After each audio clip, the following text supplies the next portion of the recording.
Bien, vamos a terminar, va a ser rápido, no mucho creo que toma lo que acabar.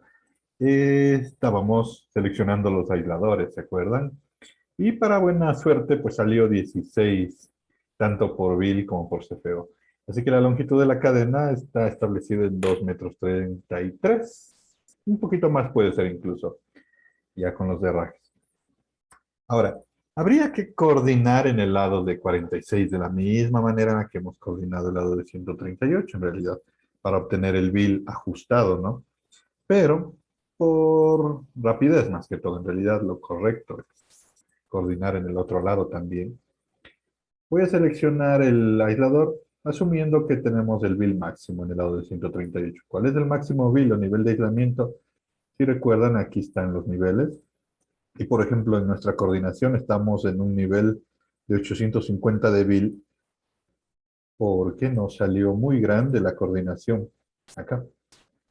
Aquí les contaba, pues bueno, tendríamos que a nivel interno no hay problema con los 650, pero a nivel externo habría que enviar a hacer un transformador con especificaciones más grandes de nivel de aislamiento de impulso, porque eso es lo que nos da debido a la altitud y a los voltajes. Pero para lo que es líneas, aquí tenemos un nivel grandote de frecuencia industrial y un nivel de impulso alto. Basta con las distancias de seguridad. En 46 posiblemente subiera un poquito más, también habría que hacer todo este proceso, pero otra vez voy a ir con el nivel más alto, nada más para ir más rápido. Y el nivel de 46 es el estándar en 52 kb y el bill es 250. Entonces, con con esa asunción, en todo caso, siempre la cadena de aisladores sale de saber cuánto es el nivel de aislamiento que necesitas, ¿no? Primero, por contaminación. Por contaminación para el lado de 46 kb, yo necesitaría lo mismo que está aquí, solo le voy a cambiar en un momento la 245, que es el máximo voltaje del sistema, por 52 en el caso de 46. Y sale 5,68, ¿sí? Básicamente, 6 aisladores por contaminación. Ahora, por nivel de aislamiento, pues tenemos aquí en cambio para el lado de 46 kb, decíamos que el bill es 250 kb, es el máximo de nivel estándar. De este bill hay que calcular el CFO. Si aquí calculo rapidísimo, para 250 el CFO es 402. Entonces necesitamos, voy a asumir igual que voy a usar los mismos aisladores en ambos lados. Podría cambiar, pero también nadie me dice que no puedo usar el mismo aislador en el lado de 46 en una subestación. Voy a usar el mismo aislador, así que aquí había que buscar para el aislador 52.3, que era el que estaba trabajando,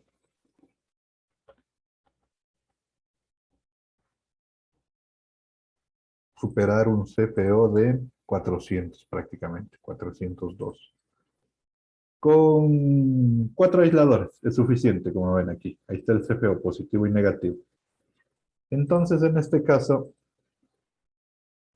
entre 4 aisladores y 6, me voy a quedar con 6 por contaminación para la cadena de 46 kb en el lado de 46.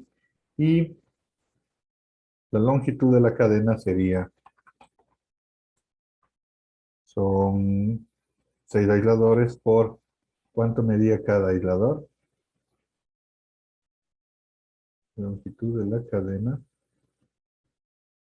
la longitud de la cadena está calculado con 146 milímetros. Entonces son 6 por 146 milímetros. Esto mide la cadena de aisladores en el lado de 46. Aproximadamente 876 milímetros. Es cortita, son solo 6 aisladores. Ahora, vamos a, esto ya está corregido por altitud, a las distancias de seguridad. Para las distancias de seguridad y distancias mínimas de aislamiento se definen según las normas 6071. Aquí está tanto en inglés y también tienen en español, como quieran. Está aquí. Para gamma 1 se definen básicamente solo con el nivel de aislamiento y para gamma 2 se definen con el nivel de aislamiento de tipo switcher. Como este es un gamma 1, nos cae en 850 kb del aislamiento que ya sacamos de la coordinación, el bill. Y aquí te da dos configuraciones cuya distancia mínima tiene que ser 1700 milímetros y 1600 milímetros. Configuraciones que se les conoce como conductor estructura y punto estructura. Conductor estructura, pues bueno, es de cualquier conductor a diferentes tipos de estructuras que tengas en la subestación. Y puntos de estructuras más o menos son de tipo puntas o conductores o los finales de las cadenas de aisladores, se consideran este tipo de estructuras. Aquí mismo dice que para lo que es las distancias fase tierra, aplican los aislamientos en aire ambas, punto estructura y conductor estructura.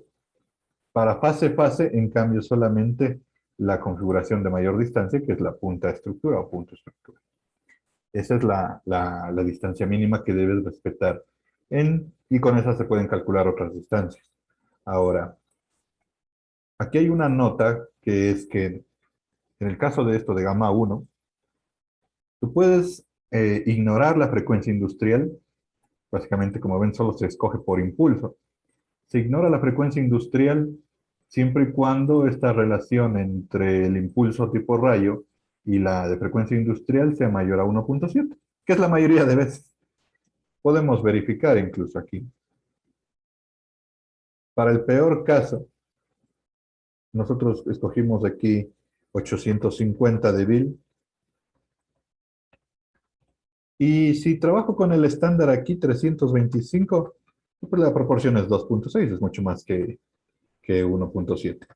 Pero para esta distancia grandota que está aquí, este voltaje grandote que salió 428, el voltaje de frecuencia industrial asignado estándar más cercano, que es altote en todo caso, sería 460, según la tableta de la IEC. Entonces, con 460, igual te da, ¿sí? ¿Sí ven? Incluso con un voltaje grandote. Así que le puedes ignorar. Prácticamente casi todos los casos te dan esa proporción mucho más grande y directo vas acá. Entonces, es para el sistema de 138, un BIL 850, punta estructura 1700 milímetros y conductor estructura 1600 milímetros. Entonces, eso está aquí puesto en unas tablitas para llenar esto. Punta estructura era 1700 y conductor estructura 1600. Aquí está, punta estructura y conductor estructura. Les pongo afuera porque les voy a corregir por altitud. Y en el otro que es para el lado de 46 con un BIL 250, la distancia da igual, son las dos, en realidad no hay la otra, pero es 480. ¿Sí? Para los dos casos aplicaría 480, que es la mínima distancia. Ahora, la corrección por altitud en estas distancias se aplica con esta proporción de acá, que es, se simplemente tiene en cuenta la altitud sobre el nivel del mar. Estábamos considerando nosotros 2800, entonces sería esto más 0.0125 por la altitud, 2800 menos 1000, todo eso sobre 100, y esto también hay que multiplicarle por la distancia otra vez, ¿no? Por esta distancia y por esto, ahí. Y crece, debe crecer. Puedo aplicar así, así, y ya está. En el caso de lo que es fase-fase, no aplica, como dice aquí, para fase-fase, solo se aplica la distancia punto estructura. Básicamente esta de aquí, conductor estructura, no aplica para fase-fase. Punto estructura, que de la misma manera es 1700 y 480. De hecho, ya corregidos, ya podría copiar directamente los valores. Sería este de aquí y este de acá. Entonces, aquí está ya determinado esto como la distancia mínima de partes rígidas, es decir, barras, conductores que no se mueven. Cualquier conductor que está ahí en el sistema. Esta es la mínima distancia a tierra.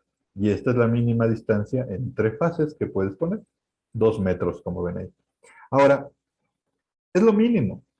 Tú puedes ponerle más y estar más tranquilo incluso en el aislamiento, especialmente en lo que son pórticos y entradas de las líneas. Ahí es fácil extenderte unos cuantos centímetros más, no hay problema. Y con eso incluso superas el problema del bill tan grande que estaba saliendo a la entrada de la línea, ¿sí? Entonces, en todo caso, eso es lo mínimo. Ahora, esto se llama distancias de partes rígidas. Con estas distancias calculamos las distancias mínimas en las partes flexibles. Y las partes flexibles principalmente son esto, cadenas de aisladores que se mueven con el viento o cualquier tipo de aislamiento que se vaya a mover. Principalmente es una cadena de suspensión. Asumimos un ángulo máximo de 15 grados en el que se va a contornear, que se va a mover, perdón, la cadena. Y lo que buscamos es esta longitud, esta distancia desde la cadena de suspensión a cualquier estructura a tierra. Para eso se utiliza esta ecuación. Necesitas saber la longitud de la cadena, el seno del ángulo. Esta es la de fase tierra, perdón. La longitud de la cadena, el seno del ángulo. Y esta dftr es la distancia fase tierra de partes rígidas para punta estructura. Fase tierra serían estas de aquí. Ahora, también se busca la distancia de fase-fase de partes flexibles, que es lo máximo que se pueden acercar las cadenas de aisladores y pasar algo como esto. Y buscas esta distancia de acá abajo. Y se calcula de esta manera. 2L en teta, y la distancia de aquí es la distancia fase-fase para partes rígidas. Según para punta conductor, tabla 4 y 6. Aquí la tabla 3 y 5 es esta. Normalmente son dos tablas que están en una sola aquí, pero es la tabla 3 y la 5, 4 y la 6, según el orden que está. Entonces, ya está, ¿no? Para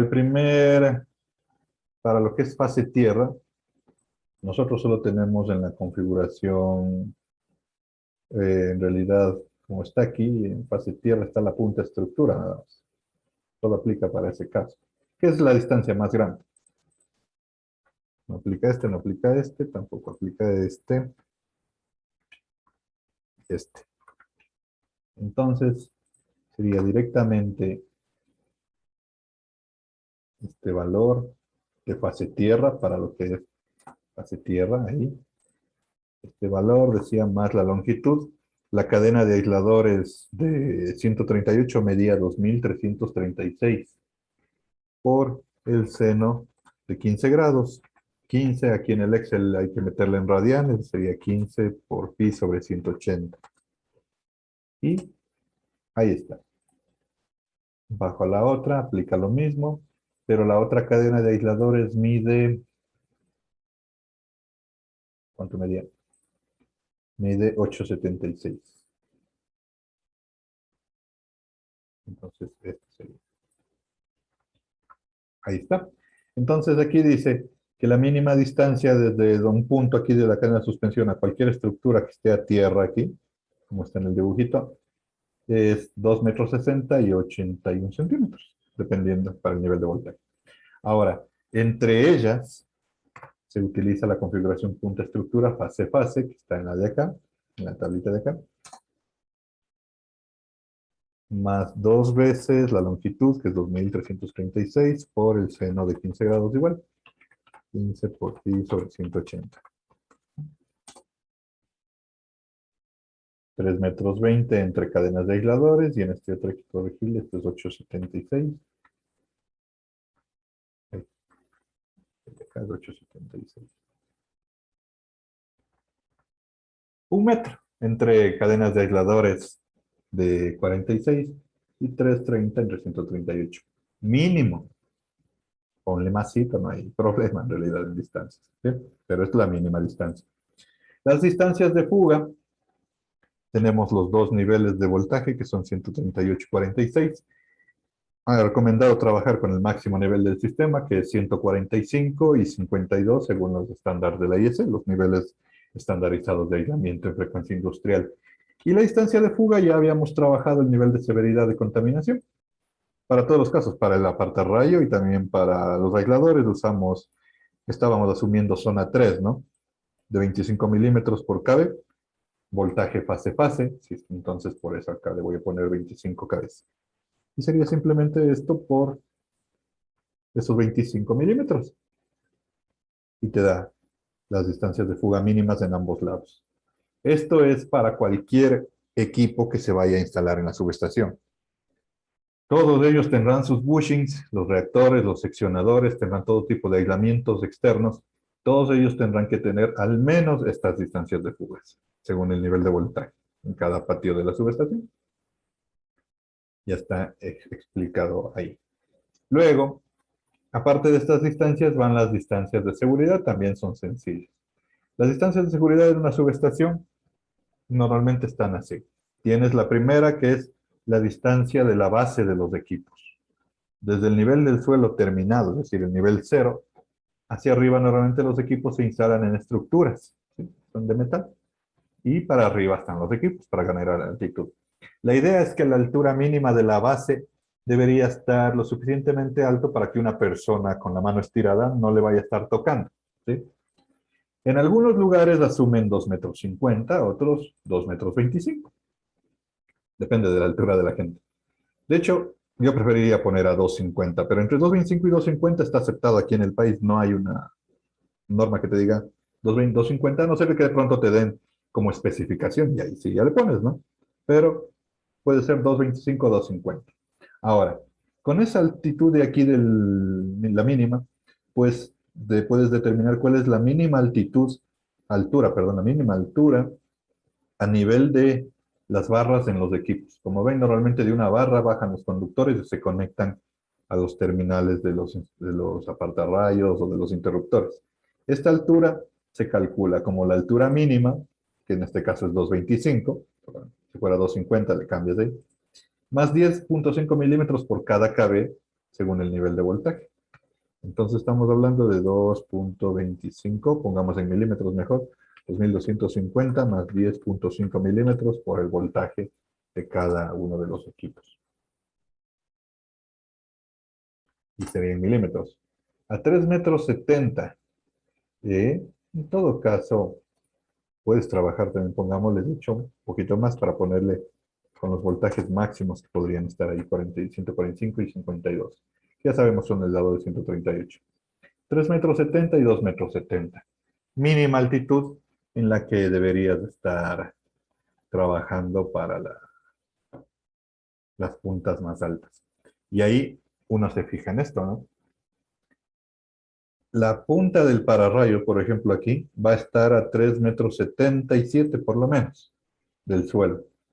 Y el pararrayo que nosotros seleccionamos no mide más de 1 metro, me parece.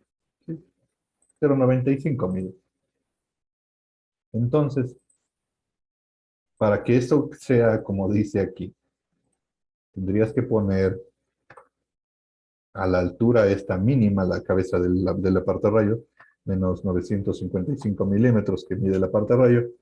A 2,80 habría que poner la base del pararrayo, ¿sí? Y ya, hay que ponerle más alta a los pararrayos, nada más. Recuerden que estos 2,25 es la altura mínima para los equipos. Tú puedes ponerles más arriba. Entonces, de paso, ya puedo ir verificando las altitudes las alturas que puse, perdón, para el pararrayo en la coordinación. Ahora, basado en lo mismo, voy a poner con el nivel de voltaje más alto, 145 y 52. La mínima altura de las barras, es decir, aquí estos conductores que están arriba, el nivel de barras prácticamente, es 5 metros. En ningún caso menos de 5 metros. Y más 12,5 milímetros. 5.000 más 12,5 por cada kb. Entonces, te da 680 el nivel de las barras terminadas en 138 y 560 en el otro. Por eso es que yo más o menos la otra vez ya estaba asumiendo unos 7 metros porque es una subestación de 138. Más o menos te va a dar alrededor de 6 a 7 metros la altura de las barras. Entonces ahora, ¿a qué altura estaban aquí? A 2,81 hay que poner el pararrayo. Eso puedo pulir un poquito aquí en la coordinación del aislamiento, donde yo tenía que la altura, la distancia del pararrayos a la malla, o sea, al suelo, está en 2,50 y podría ponerle 2,87, como dice. El apartarrayos mide 0,95. ¿Y cuál es la altura del apartarrayos a la barra? Ya puedo más o menos la mínima, porque en realidad luego ya en tu diseño tú puedes ponerle un poco más. Pero la mínima, si el apartarrayos está a 2,87 y las barras están a 6,80, sería la diferencia aquí. 3,99. Prácticamente los 4 metros. No habría mayor problema si le dejo en la coordinación de aislamiento los 4 metros de aquí. 3,50, pues entonces pongamos solo más. 3,99 o 4 metros tranquilamente. Y eso te modifica un poquito aquí el voltaje del rayo y se debe haber modificado acá. Antes estaba un poquito más alto, pero no fue mucho, ¿sí? En todo caso, ahí le pulí un poco los resultados porque ahora ya sé más o menos a qué alturas está el pararrayos en la subestación. No cambió mucho en realidad, pero está corregido. Ahora, estas son alturas mínimas, puedes ponerle más, y a veces uno no se hace lío, ¿no? Aquí dice que las barras mínimo deberían estar a 6,80, ponle 7 metros, y ya, ¿cuál es el problema? Es más fácil de manejar 7 metros que 6,80, ¿no es cierto? Pero todo eso ya es libre del diseñador porque esto es mínimo. Si pones más, no pasa mucho. Si te creces muchísimo, también se te hace muy caro, pero unos centímetros no pasa nada. Ahora, se calcula también la distancia mínima entre barras según el máximo nivel del sistema, 145 y 52. Esto te sirve para calcular la distancia entre barras de diferentes voltajes. Puedes tener una arriba y otro conductor abajo de diferentes voltajes. A veces se cruzan. También te sirve para calcular, por ejemplo, cuando tienes eso, cruce de conductores de diferentes voltajes, cuál es la distancia que debe haber entre el uno y el otro. Y en este caso, bueno, en esta subestación no se cruzan los voltajes de una barra de otra, pero puedes calcular también cuál sería la distancia vertical entre barras del mismo voltaje para la entrada de las líneas. Las líneas entran con el mismo voltaje que las barras y puedes considerar que son barra y barra del mismo voltaje. Entonces, como ven ahí dice que es básicamente 1,5 más el voltaje de la una barra, que sería 145, más el voltaje de la otra barra, que en este caso estoy asumiendo también de 145, dividido entre 170 y por 1000 para que te den milímetros. Y ahí está.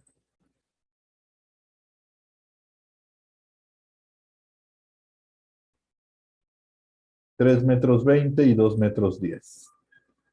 La distancia mínima. Porque con esa distancia mínima, bueno, en todo caso, si es que se cruzaran, ya sabes que tienes que respetar esa distancia entre barras verticalmente. Y sirve para saber a la altura mínima de la entrada de la línea. Los marcos de entrada de la línea es del punto donde se amarra el conductor, entra ya a la subestación y de ahí sí baja hacia los conductores de las barras. Entonces, esas mínimas distancias de entrada es prácticamente la entrada de la altura de la línea. Y de la misma manera, para el nivel de 138 se calcula como la altura de las barras más la separación de barras. La altura de la barra estaba aquí, la mínima es 6,80 y la separación de barras mínimo 3 y ya está. Entonces, si ustedes ven, este es 2 más 5, 7, sí está ahí. La línea de 138 mínimo tiene que entrar a una altitud, a una altura de 10 metros. Es más o menos la altura que va a tener la entrada en las líneas de la subestación. 770 va a tener la altura en la salida, en la del lado de 46. Luego, esas alturas ya tienes prácticamente todas las alturas de conductores. También se ponen las distancias de seguridad para maniobras del personal. Son sencillas en realidad, simplemente es una distancia más de una longitud. Y en el caso de maniobras del personal, es la distancia horizontal y la distancia vertical en las zonas de circulación. En la subestación se marcan los lugares por donde va a caminar la gente y ahí las personas pueden estirar los brazos hacia un lado y hacia arriba. O pueden ir cargados de una escalera, algo. Por eso es que se les da una altura mínima de 2,50 y horizontal de 1 metro, libres desde la persona como distancia. Y la distancia que se utiliza es la fase tierra, que en configuración punta estructura. Entonces, la fase tierra en punta estructura estaba en la primera de las tablas de fases rígidas, dice aquí. Esta era 2,80, la C6 y la otra es la C7. ¿Sí? Y en la horizontal simplemente le sumas 1 metro.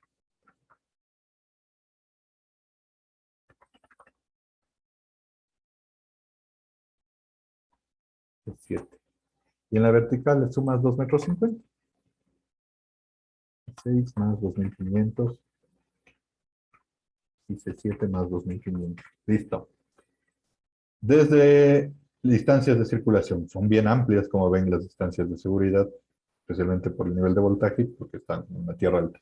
Todas estas distancias que estamos calculando ya están corregidas por altitud y les está afectando la altitud también.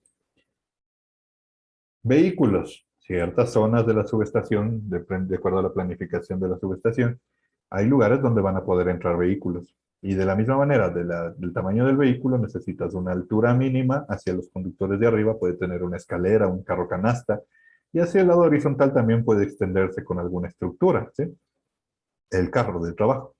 Entonces, de la misma manera, igual se utiliza las distancias fase tierra, de tierras, en este caso de flexibles, que sacamos de la cadena de aisladores. Y se le suma a estas distancias, 70 más 250 y 50 más 4 metros, prácticamente.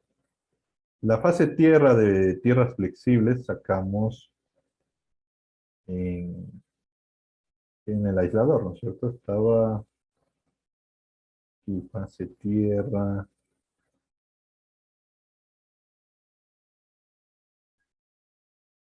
Ah, ya sé por qué me estoy confundiendo. Porque aquí he puesto parte rígida. Esta es partes flexibles. Y esto también distancia mínima fase-fase de partes flexibles. Y principalmente son las cadenas de aisladores, pero para este también se considera. Son C100, C114 y C115. C114, C114, C115, C115. Y hay que sumarles en la horizontal básicamente más 700 y más 2500. Ahí está. Más 700 y más 2500. Y en vertical más 500 más 4000.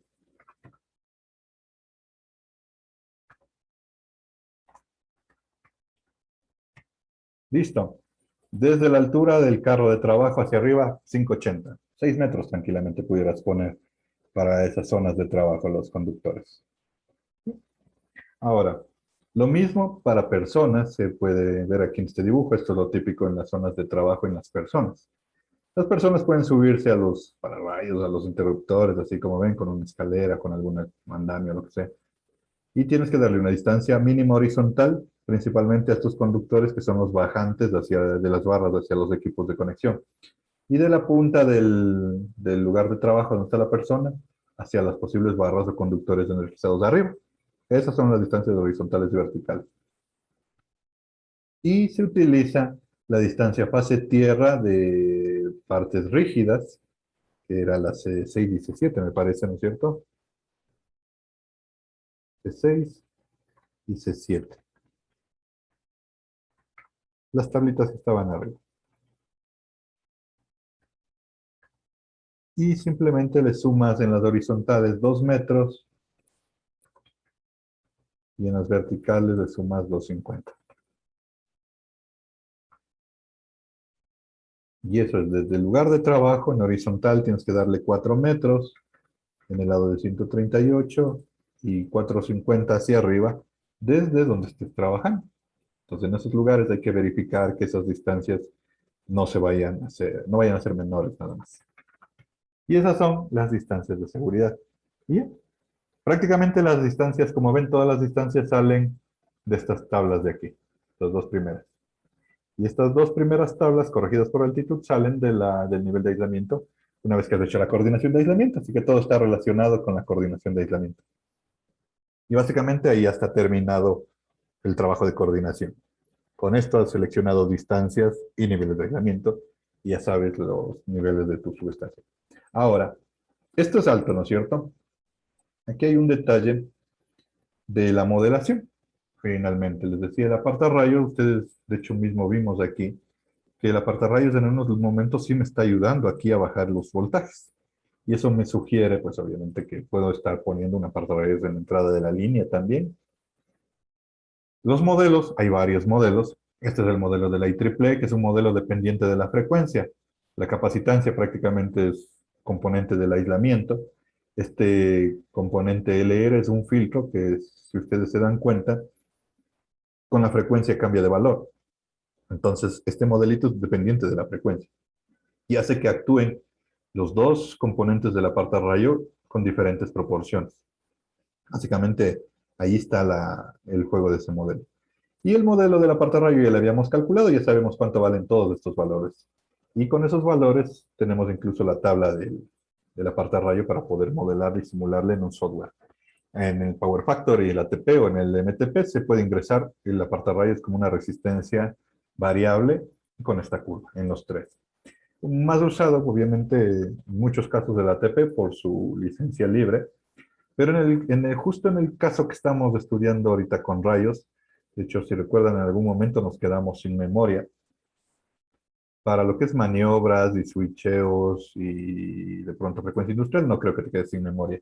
Pero para el rayo estaba quedándose sin memoria y yo todavía no encuentro la forma de solucionar ese problema con este nuevo ATP. El anterior ATP tenía una tablita donde le modificabas, pero en este yo no la encuentro. En todo caso, para que sepan que el apartarrayos en ATP se mete como una resistencia MOV. Y aquí está la característica. Aquí le añades esta característica corriente-voltaje. Está modelada en la parte del apartarrayo, la parte de la resistencia variable, en caso de que alguna vez vayan a hacer. Como me quedo sin memoria, voy a usar la que tengo del MTP. Nosotros teníamos esta simulación ya hecha del MTP. En este caso es de una simulación de caída de rayos, la que trabajamos ya con ustedes. Y aquí le voy a poner el apartarrayo. Ahora, ¿dónde pones, no? Para eso también te sirven las simulaciones. En lugar de solamente usar ciertas recomendaciones, como se hacía antes, la simulación te puede decir respuestas mejores. Una cosa que sí se suele decir es, bueno, se suele respetar, es que tienes que poner el apartarrayo cerca del transformador y en cada lado, para proteger cada lado, ¿no es cierto?, del transformador, especialmente si es un sistema de donde viene voltaje por ambos lados, líneas en ambos lados. Habría que poner apartarrayo en el lado de alto y lado de baja. Ahora, si tengo más transformadores, pues cada transformador tendrá sus apartarrayos. Y aquí nuestra subestación es chiquitita, pues solo tiene una línea. Pero, como vieron, el apartarrayo podría ser útil ponerle a la entrada de la línea, ¿no? Y las simulaciones me indicarían a mí si eso conviene o no. Yo le podría poner, y con eso iría planificando cómo va a ser el pórtico de entrada de la subestación para poner los apartarrayos bien arriba, en la entrada de la línea. Y le podría poner aquí, por ejemplo, donde está entrando la línea, para que luego de aquí ya se protege el voltaje y entra las barras de la subestación cortadas. En todo caso, todo eso uno puede ir poniéndole y simulando. Voy a poner solo un apartarrayos para ver el efecto y no le voy a modelar completamente dependiente de la frecuencia, directamente solo con una resistencia variable. Pero cuando ustedes hagan una modelación ya para un fin de cálculo más preciso, pues el modelo completo mucho mejor, ¿sí? Aquí tienes en no lineal, tienes aquí el arrester de óxido de zinc. Este es el apartarrayo. Bueno, la parte de la resistencia no lineal en todo caso. Y para darle los valores tienes una tablita que se llama Data Function del óxido de zinc, o ZN o Data Function. Necesitas estos dos. Estos son monofásicos, obviamente hay que poner uno por cada fase. Pero aquí como tengo una barra trifásica, le voy a poner un bus para poder separarle. Y estaba justo aquí, ¿no? Donde estaba el transformador.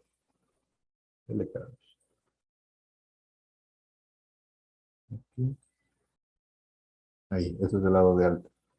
Entonces ahí voy a poner mi apartarrayos, aunque todavía no le voy a poner.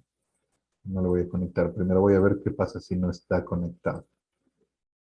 Tiene que estar puesto a tierra.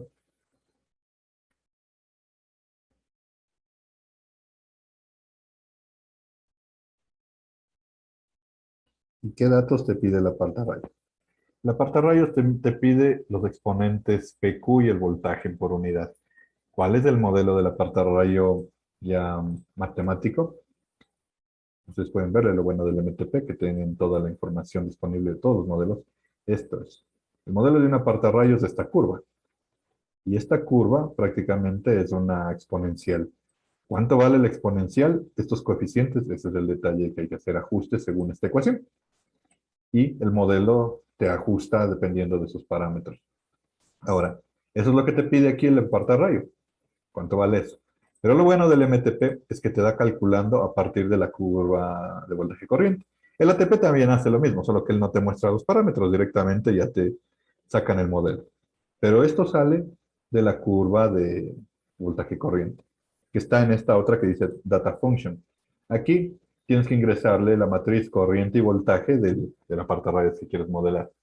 Y puedes incluso con este caso, en esta rutina de MTP, calcular una partarrayos de otro tamaño que tenga las mismas características. Por eso dice voltajes nominales y el voltaje deseado en el que quieres calcular tu partarrayo. Entonces, ¿dónde estaba? Hay que ingresarle en el MTP en voltaje corriente, no en kilovoltios ni kiloamperios. Entonces voy a poner esta tablita, solo voy a modelar la componente AC, corriente y voltaje en amperios y voltios. Esto sería los kiloamperios que están aquí por 1000 y los voltios que están acá al lado también por 1000, ¿no? Los voltios de acá.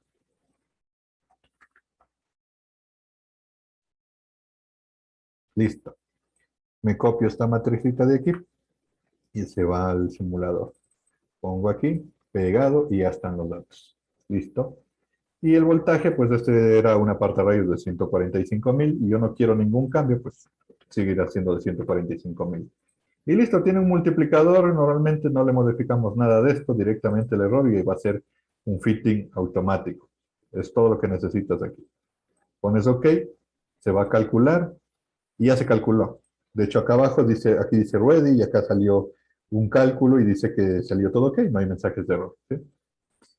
Entonces, los datos de este, le pones clic derecho y aquí dice copy data. Y le pones clic derecho luego sobre la parte rayos. Pueden ver, para verificar, está vacío. Le pones clic derecho, aquí, pegar datos. Paste data. Ahí. Y ya está. Entonces, si yo le abro la parte de rayos, miren, ya está con sus respectivos valores calculados y ya está el modelo funcionando. Listo. Aún no le voy a conectar acá porque primero quiero observar. Nuestro modelito era, inicialmente estaba aquí, una caída de un rayo en la torre 4 para ver lo que era backflash over, ¿no? En una torre. Ahora, yo quiero aquí, ahorita me interesa saber sobre voltajes en el transformador principalmente.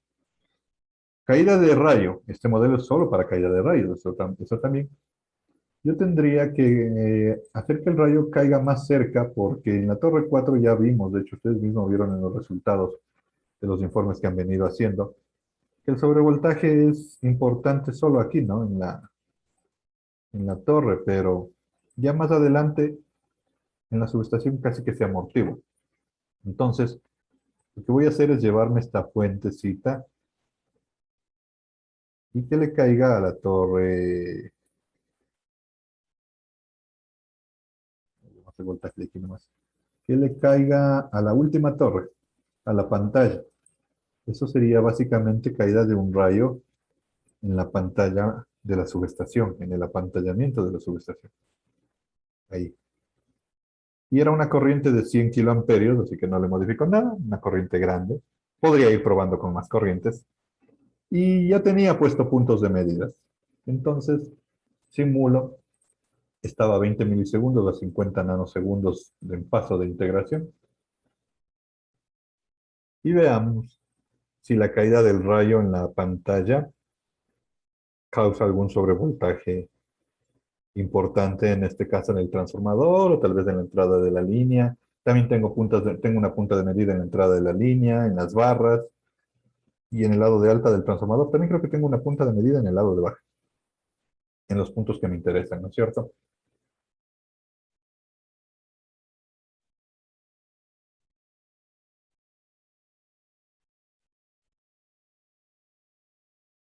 Este mensaje de error, advertencia que me está saliendo es porque no he conectado el apartarrayos. Pero en todo caso sí simula, no hay error.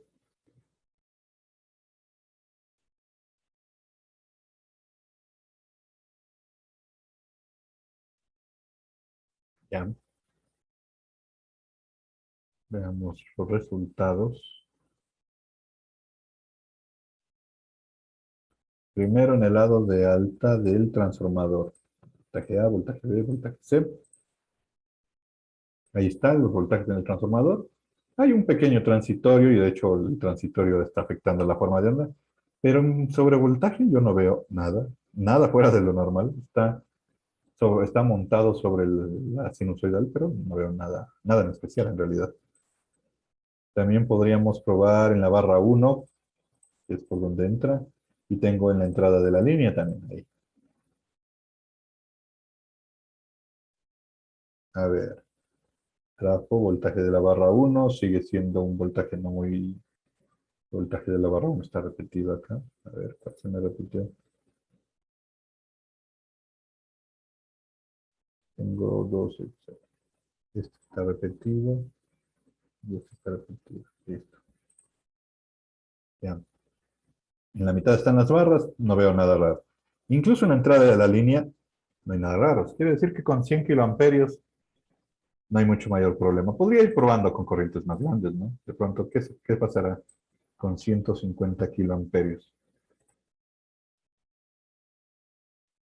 Ah, está en 60 kiloamperios. Probemos unos 120 kiloamperios. Recuerden que las corrientes que le van a caer al apantallamiento tienen que ser las corrientes superiores a la corriente crítica que tenía el apantallamiento, que más o menos creo que estaba alrededor de 60.000, o 50 y pico mil, o 70.000. Por ahí eran los cálculos de apantallamientos que hicimos de las corrientes críticas. Cualquier corriente que supera esas críticas, en teoría le cae a la pantalla, ¿sí? Pues bueno, 60.000 puede que le haya caído a la pantalla, como puede que no. Si los sobrevoltajes con las caídas de rayos en las pantallas no me producen problemas, tendría que analizar también las caídas de rayos en las fases. En las fases también le pueden caer rayos, pero en teoría le caen los rayos que son menores a la corriente crítica. Según el apantallamiento sí te deja pasar las corrientes de los rayos, solo que te deja pasar las menores a la corriente crítica. Se supone, y está, pues no hubo mayor modificación, si ven, con la corriente. Básicamente una caída en la pantalla en esta subestación no le causa mayores problemas de voltaje. Ahora, les decía, en lugar de eso, ¿sí?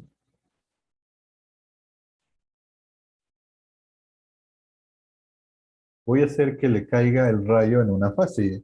Habría que probar fase por fase, porque como son circuitos desequilibrados, porque las torres eran desequilibradas completamente, habría que ir probando fase por fase. Pero voy a probar solo en la fase A. En todo caso, para que quede comprendido la metodología que debería seguir. ¿Y cuánta corriente cae en la fase A? Otra vez, debería ser a lo mucho la crítica. Y menores. Se supone que esas corrientes menores que le caen a la pantalla, y sí podría ser unos 60, a las fases, perdón, se cruzan la pantalla, pero no tienen probabilidad de producir backflash over en las cadenas de aisladores. Eso decía el apantallamiento de la línea. Pero sí producen sobrevoltaje, ¿no? Y lo que hay que verificar es que esos voltajes también son los representativos para la coordinación del aislamiento, cuando usa simulación. Entonces le voy a mandar 60 kiloamperios a la fase A. Cayó, se pasó la pantalla el rayo y le cayó a la fase. Vamos a ver qué pasa ahí.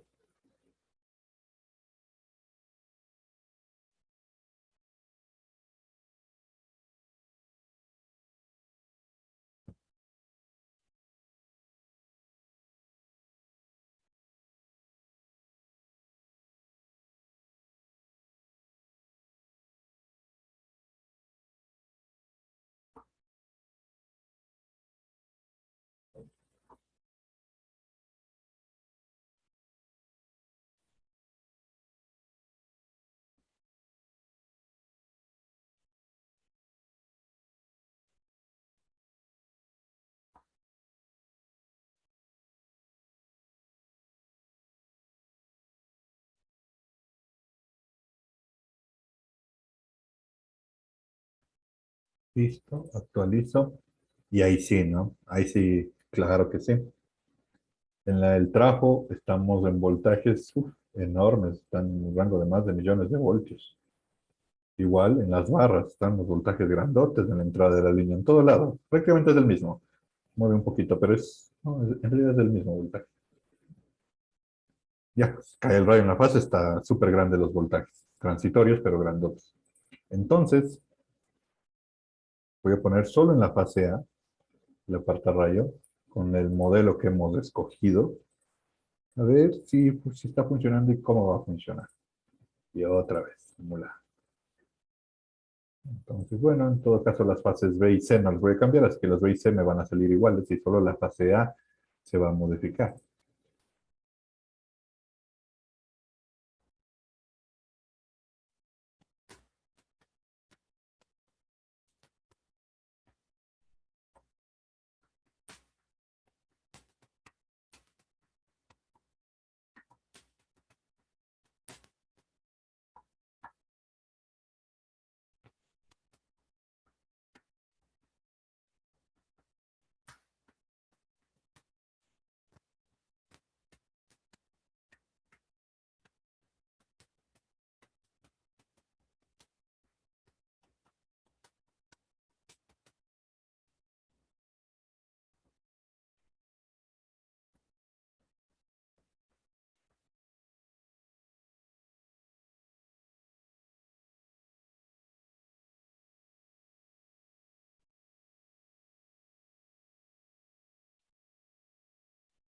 Ahí está. El voltaje, obviamente, se protegió solo el transformador, porque solo ahí está protegido. Y en eso yo ya me voy dando cuenta de algo, ¿no? Al transformador ya le protegí, ya se bajó el voltaje del transformador. Pero la barra, pues evidentemente no está protegida, y no está protegida porque la línea no está protegida en la entrada de la línea. Entonces, aquí, al menos yo creo, viendo estos resultados, que sí hace falta poner apartarrayos en la entrada de la línea, aparte de los apartarrayos que tiene el transformador, ¿sí? Ahora, en todo caso, eso ya te das cuenta con la simulación. Y aquí puedes ver el tamaño del sobrevoltaje recortado por el por el apartarrayo. Y ya está mucho mejor, ¿no? Estamos hablando de 400.000 voltios, sería el 4, pero no llega a 400.000. Estará en 300 y pico, hay que medirle con las herramientas de aquí del ruteador, pero uno ya ve aquí que es ese tamaño. Y si este fuera el peor caso, ese es el detalle de las simulaciones, que hay que probar y probar casos.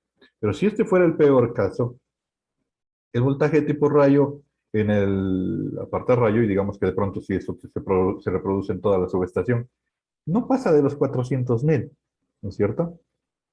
Y si yo regreso a cada coordinación de aislamiento en la que venía trabajando, los voltajes tipo rayo se calcularon con esta ecuación que considera los niveles de protección y las longitudes, pero es una aproximación que sirve, pero es una aproximación. Entonces, ¿qué pasa si en lugar de esos 563, voy a anotar acá para no olvidarme el valor, yo le pusiera lo que sale del MTP o de la simulación? De hecho, le voy a poner 400.000. Ni siquiera en realidad es 400.000, es un poco menos el máximo voltaje. Le voy a poner 400, a ver. Y si el voltaje tipo rayo fuera 400.000, esto es lo que pasa. A nivel de coordinación ya le alcanza los 650. ¿Sí? Y listo. Eso significaría que ya no tienes que mandar a hacer un transformador con aislamiento específico de 850, que te va a costar muchísimo más, porque 850 no es el típico bill para un transformador de 138, sino que con 650 yo cubro todo, todo. Y pues tendría que comprar un tradicional transformador de nivel bill 650, que es común para un transformador de 138, ¿sí? Me ahorro mucho dinero. Puedo ahorrar cientos de miles con este detalle de aquí, en el nivel de aislamiento. Esta simulación de aquí solo es de tipo rayo, solo está moderado de tipo rayo, así que solo va a afectar los rayos. Pero frecuencia industrial y lo que es switcheo también me están afectando. ¿Se acuerdan que estos valores están asumidos? Aquí asumes cuánto es el factor de falla tierra para lo que es rechazo de carga y fallas. Y aquí asumes cuántos los voltajes den por unidad en switcheos, pero están asumidos. Si tú simulas, lo más común es que te baje. Y hay dos formas de simular. Puedes hacer como estoy haciendo ahorita aquí, de pronto ir probando las variables y viendo ¿Cuál es el peor caso? Y el peor caso es el voltaje representativo. Para gama 1 es aceptable hacer eso. Para gama 2, lo mejor es hacer un análisis estadístico. ¿Y cómo se hace eso? Repites las simulaciones variando los parámetros, por ejemplo aquí variando la corriente y la forma del rayo, y obtienes un montón de sobrevoltajes. A la curva de sobrevoltajes le sacas la distribución normal, y de la distribución normal sacas esta curva de aquí. Y el voltaje, esto es la probabilidad contra el voltaje. Esto tiende a 1, y donde tienes el 98%, estos son los voltajes U2, los que tienen 2% de probabilidad hacia arriba. Entonces, ese es el voltaje que te está pidiendo acá en la coordinación del aislamiento. Si haces simulaciones, obtienes esos resultados, se hace más fino. Y eso es lo recomendado en gama 2. Obviamente ya no alcanzamos con ustedes a hacer una coordinación de gama 2, quedará ya un rato para presentar cómo se hace eso, pero es similar. La diferencia en gama 2 es que ahí sí es súper recomendado que hagas simulación, porque si haces con el método este de aquí, te va a salir aislamientos grandototes y no vas a poder cubrir el nivel de gama 2, como por ejemplo un sistema de 500 kb. Y la otra es que en gama 2 lo que cambia es las conversiones. Aquí, todos los pasos son exactamente los mismos. La diferencia es que los rayos ya salen directamente de la simulación. Y aquí hacíamos un paso que decíamos, convertimos los sobrevoltajes de acá, que eran los de maniobra, estos se convirtieron a frecuencia industrial y se convirtieron a impulsos. Y son los valores que dicen aquí convertidos. Esos valores, de hecho, si ven uno de los convertidos es grandotote, significa que un voltaje de maniobra es grandote por ahí. En gama 2, en cambio, tienes que coordinar con voltaje de impulso y con voltaje de maniobra. Y los voltajes de frecuencia industrial se convierten a impulso y a maniobra. Es la diferencia. Pero eso es lo de... Y los voltajes se corrigen con simulación. Es como ven, incluso ahorita, miren, para gama 1 se recomienda que también simules. Pero si no quieres, puedes hacer como hicimos al principio, simplemente coordinación determinística. Y te sale esto. Ahora, cuando ya haces una simulación, lo correcto es hacer muchas simulaciones, como les dije, de diferentes cambios. Por ejemplo, que la corriente tenga diferentes valores, cae en diferentes lugares de análisis. Más o menos lo que ustedes han venido haciendo durante este primer bimestre, que era variar un análisis de la variación de los parámetros. ¿Qué pasa si cambias ciertos valores? Veían ustedes los resultados. Así haces los estudios de aquí, para que tengas el respaldo y luego concluyas cuáles son los peores voltajes y esos le metes a la coordinación y se te van a bajar. De ley se te bajan y tienes la solución, especialmente en sistemas en tierras altas, como ven aquí. ¿Sí? Ese es el aporte de la simulación. Y eso que ahorita solo está simulado el componente de uno de los elementos del apartarrayo, ¿no? Este modelo hay que hacerle completo y poner en las tres fases. Y como vieron, sería bueno ponerle en la entrada de la línea también. Y así esa subestación está súper protegida contra sobrevoltajes de rayo. Le pueden probar las maniobras. ¿Cuáles son las maniobras? Energizaciones, reenergizaciones. Puedes poner switches aquí y configurar que se cierren, que se abran, energización del transformador, todo eso son maniobras.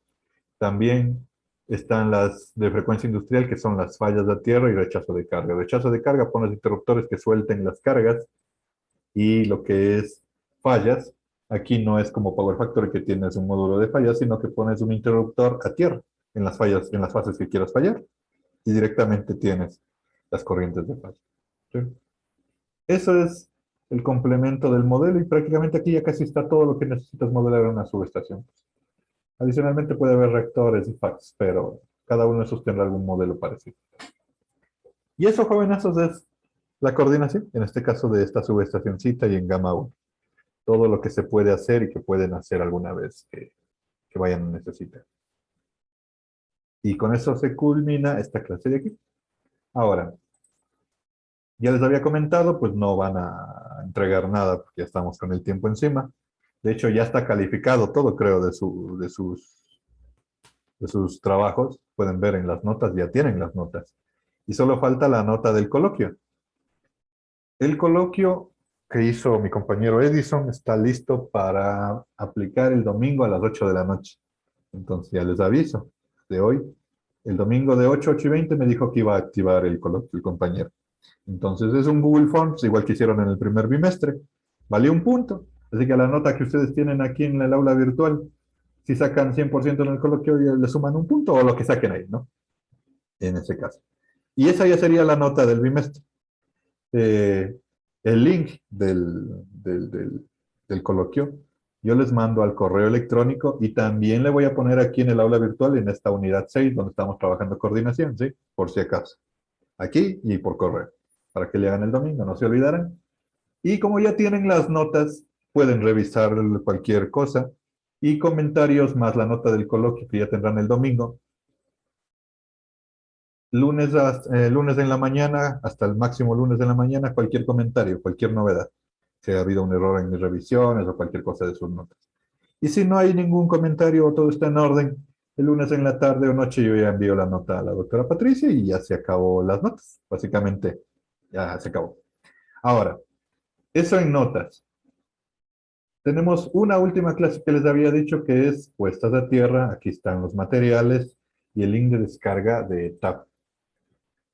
Tenemos la licencia del ETAP, pero sin el módulo de puesta a tierra, o sea, que es lo mismo que nada. Entonces, les va a tocar parchar el softwarecito, ¿sí? Aquí está el link con el videíto y acá está el link de descarga. Entonces, de aquí se descargan y le instalan ETAP. Con el ETAP vamos a diseñar las puestas de tierra, basados en la norma 80 y puestas de tierra en este caso para subestaciones, que es lo que ustedes necesitan. Y esto se ayuda con AutoCAD. Si tienen AutoCAD, chévere, aunque no es obligatorio porque yo les debo dar los archivos ya para que los carguen en ATP, en ETAP. Pero si tienen AutoCAD, pues que lo tengan, lo puedan usar porque les tengo que indicarles cómo vincular el ETAP con el AutoCAD. Normalmente los sistemas de puesta a tierra dibujas las mallas en AutoCAD y les pasas de ETAP y luego les simulas. ¿Sí? ¿Sí? Entonces, esta clasecita de puesta de tierra es la última, esta es sencilla, en una sola clase basta para diseñar la puesta a tierra con todo lo que necesitas saber para subestaciones y no va a evaluarse nada, ¿no es cierto? Y sería la última clase la siguiente semana. Es para culminar el semestre y el programa. Entonces, eso sería todo por hoy, chicos. Como les comenté, no se olvidarán el coloquio el domingo a las 8 y ya les mando por los dos medios que les dije el coloquio. Dudas, preguntas, algo que no esté o se me haya ido antes de culminar.